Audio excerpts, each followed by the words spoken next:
Mi sad idemo direktno u studija B.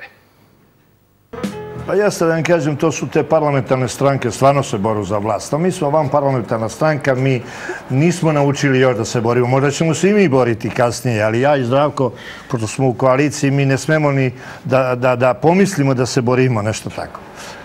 Idemo sada na završnu konvenciju, pa se vraćamo u studiju.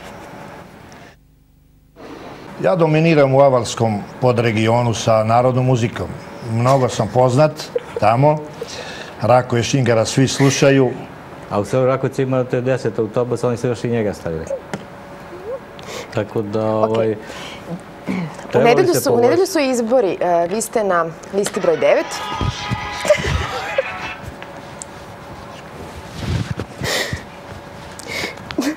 Izvinjavam se. To se dešava, naravno.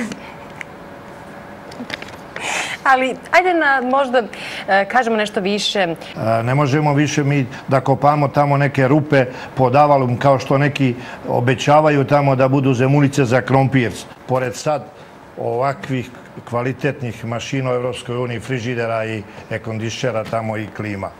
Sport i sve ono što je i veoma bitno da nekako svi sprovodimo. I pored sporta, edukacija kulture.